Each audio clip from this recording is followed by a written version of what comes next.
उससे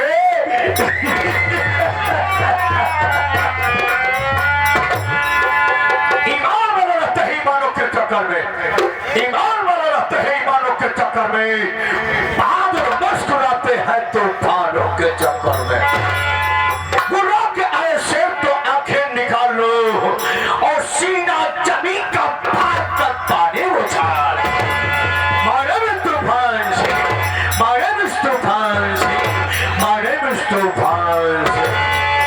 तूफान सिंह बहुत तूफान सिंह है, तूफान सिंह बहुत तूफान सिंह है, न कभी सर झुकाता है, बगावत जो किया है मौत का।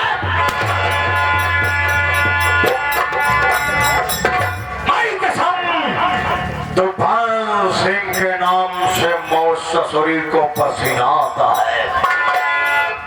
युवराज साले का कलेजा खाता है, क्योंकि यह तूफान सिंह जिस रास्ते से गुजर जाता है उस रास्ते में सर्वा तूफान मच जाता है।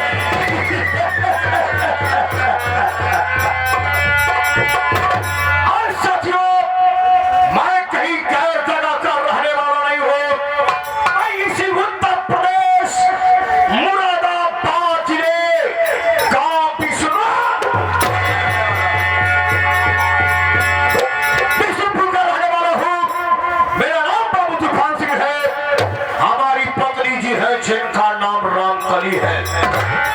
अफसोस की बात साथियों, जब मैं छोटा सा था तभी हमारे माता पिता इस दुनिया से चल बसे। जो हमारे माता पिता जब से, क्योंकि आज हमारे माता पिता दुनिया में जिंदा होते साथियों तो शायद तूफान सिंह का इतना नाम ना होता, क्योंकि बचपन से हमारे दिल में तमन्ना थी, ख्वाहिश थी पैसा कमाना और नाम कमाना। और आप लोग तो जानते हैं साथियों, पैसा और नाम कमाने के लिए या अच्छा काम करो या फिर बुरा काम करो। हमने सोच लिया कि अच्छा काम करने के लिए पढ़ाई लिखाई करना पड़ेगा, जिसका रीजन कुछ नहीं निकल रहा है।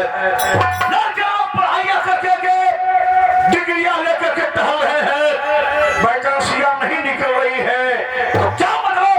वैसे भी हमारा पढ़ाई लिखाई में मन नहीं लगता था, इसलिए हमने ये बंदूक का पाना उठा लिया और आज तूफान सिंह का नाम चारों तरफ फैल गया है।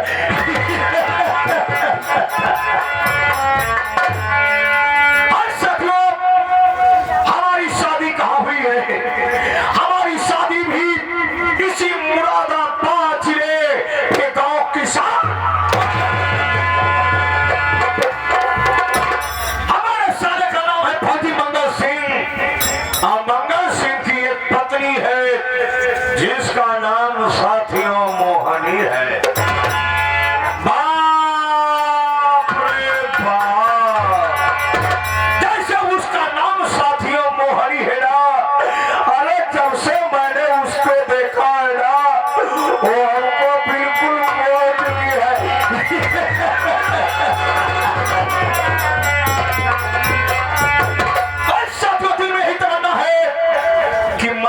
पहले एक रात मोहनी के बिस्तर पर सो जाऊं तो मरने से पहले मुझको मोहनी के बिस्तर पर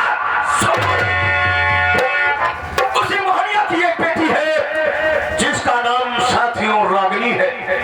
ये मंगल सिंह फौजी की शादी होने के कुछ दिन बाद एक दिन मैं अपने ससुर जी के पास पहुंचा। हमने कहा ससुर जी नमस्कार। हमारा ससुर हमारे ऊपर भड़क गया, तू कैसा दामाद है, हमारे पैर नहीं पड़ता है, हमको प्रणाम नहीं करता है, हमसे नमस्कार करता है। हमने कहा ससुर जी जमाना चेंज हो रहा है, तुम भी थोड़ा सा चेंजिंग कर लो, अब पैर छूने और प्रणाम करने का जमाना नहीं है, अब तो ससुर जी सीधे नमस्कार का जमाना आ गया है। हमारा ससुर कहने लगा कि बहुत तूफान सिंह मेरे पास क्यों आया है। हमने कहा कंट्रोल योर लैंग्वेज, जुबान संभाल के बात करो, तभी ताजी तुझे मालूम नहीं है मैं तुम्हारा दामाद हूं। हमने कहा ससुर जी आज का वो पुराना खिसा पिटा जमाना नहीं लग गया है, आज का जमाना ये है कि माँ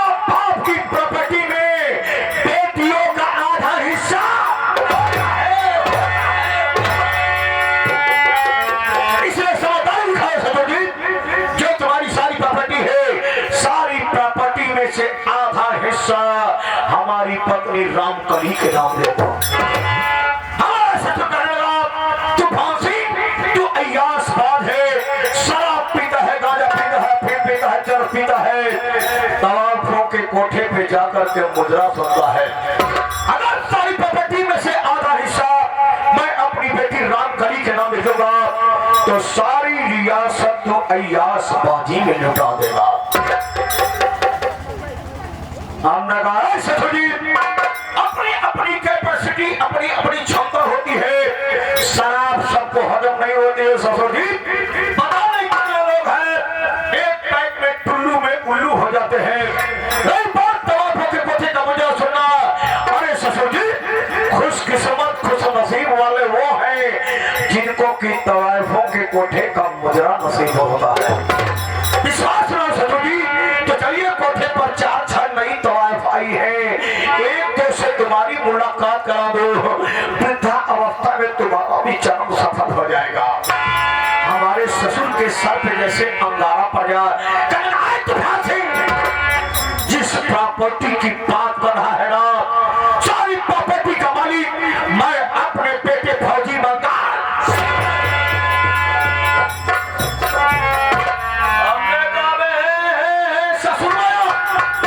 सुधर जाए वरना हम बिगड़ गए तो सारा पूरा इतिहास बिगड़ जाएगा। बस मैंने सोच लिया कि जब तक हमारे सास ससुर इस पृथ्वी पर जिंदा रहेंगे, इसके प्रॉपर्टी का मालिक नहीं बन पाऊंगा। अगर प्रॉपर्टी का मालिक बनना है तो सास ससुर को इस दुनिया से उस दुनिया में भेजना पड़ेगा। बस साथियों, उसी दिन से मैं मौके की तलाश करना शुरू कर दिया। मौके की तलाश करता रहा और मौका हमारे हाथ बहुत जल्द लग गया। किसी के द्वारा यह सूचना मिली कि हमारे ससुराल के सारे आदमी कहीं निमंत्रण में गए हैं। ठीक रात 12 बजे अपनी ये राइफल लोड किया, बोलेरो की गाड़ी निकाला, 12:30 बजे रात पहुंच गया अपने ससुराल के साथ। पहुंचने के बाद क्या देखता हूँ,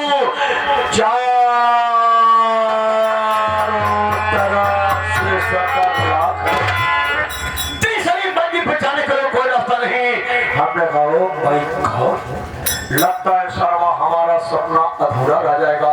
धीरे धीरे हमने अपनी निगाह तीसरी मंजिल की तरफ उठाया तो क्या देखता हूँ, वहां से एक पानी गिरने वाली पाइप नजर आई। उसी पाइप के सहारे में तीसरी मंजिल पर पहुंच गया। पहुंचने के बाद क्या देखता हूँ, हमारे सास ससुर खिड़कियां खोल करके मौसम का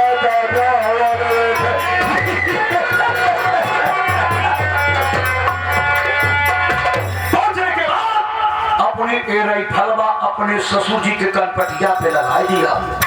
हमारे ससुर जी नींद खुल गई, वहां से भाग रहा था। हमें ससुर जी भागने की कोशिश मत करो, हमारे बंदूक के गोली से ज्यादा तेज नहीं भाग पाओगे। और फिर तीसरी मंजिल से कूदने की कोशिश मत करना, वरना वृद्धा अवस्था में हाथ पांव सब टूट जाएगा।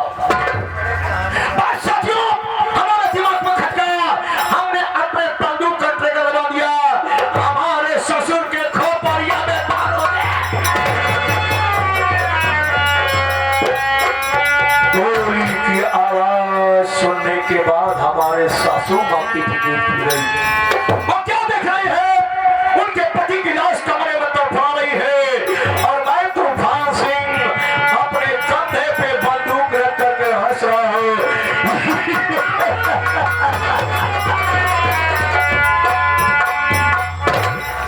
बस हमारे सासू माँ करेगी तूफान सिंह, मैं तुझको तू हमारे मंगिया का सिंदूर मिटा दिया रे। अभी मैं कानून के सिपाहियों को बुला करके तेरे हाथ में कड़िया और पांव में पेड़िया पहना दोगे। कौन से कानून की बात करती हो? कानून के सिपाही सिर्फ कानून की रक्षा करते हैं, तुम्हारा दामाद तो कानून तोड़ने का कंट्राट लेता है। हमारी सासू माँ जो ही फोन की तरफ हाथ बढ़ाना चाहा, मैंने फोन का तार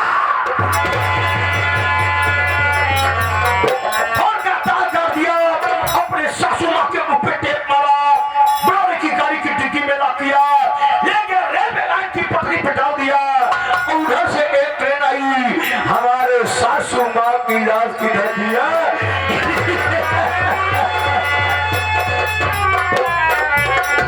मर गई सारी बुढ़िया भी। अब बचा कोई है तो फौजी मंगल सिंह। और भी कभी न कभी बॉर्डर पर शहीद हो जाएगा। अगर बॉर्डर पर शहीद नहीं हुआ तो जैसे उसके माँ बाप को मारा था वैसे एक दिन फौजी मंगल सिंह को भी।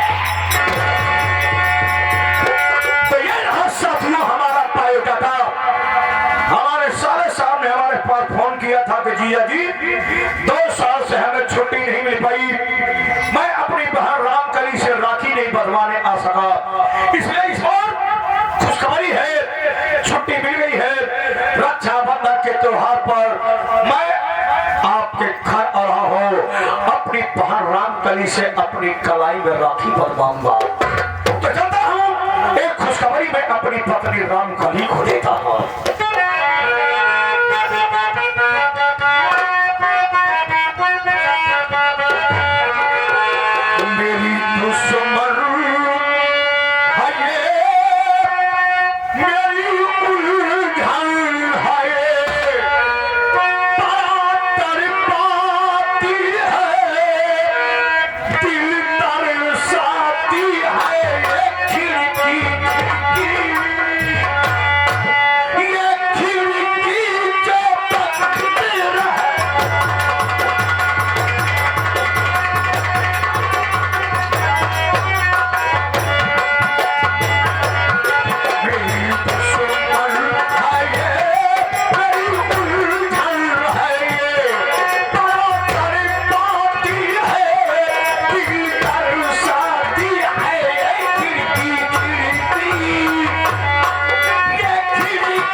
आप यहाँ पे आए मेरे भाई तो आप अपनी बच्चे स्वयं दो भैया। अच्छी बात है। हाँ, अब तुम मेरे संगीती पर चले। मैं कौन हूँ, कहाँ के रहने वाला हूँ और मेरा नाम क्या है? दोस्तों, मैं जिला मुरादाबाद गाँव किशनपुर का रहने वाला हूँ और मेरा नाम फौजी मंगल सिंह है। मेरी पत्नी है जिनका नाम मोनी है और एक बेटी है जिसका नाम रागिनी है। मेरी बहन है जिनका नाम रामकली और मेरी जीजा जी जिनका नाम तूफान सिंह है। दोस्तों, अफसोस की बात यह है कि आज के लगभग 10 साल पहले न जाने कौन हरामजादा मेरे माता पिता को गोली मार दिया। मैं छुट्टी लेकर के घर आया, काफी पता लगाया, लेकिन उस हरामजादे कहीं कुछ पता नहीं चला। मैं मजबूर होकर के वापस अपने ड्यूटी पर लौट गया। दोस्तों, 2 साल से मैं अपनी बहन रामकली से राखी बंधाने नहीं पहुंचा। जब देखो बहन फोन पर मुझसे कहती रहती है और इस साल रक्षाबंधन का त्योहार है, मुझे छुट्टियां मिल गई है। सोच रहा हूं कि घर जाने से पहले बहन के घर जाकर राखी बंधाऊंगा, उसके बाद घर जाऊंगा। आज से 15 तारीख को बेटी रागिनी की शादी है। इसी छुट्टी में दोनों कार्य संपन्न हो जाएगा। चलता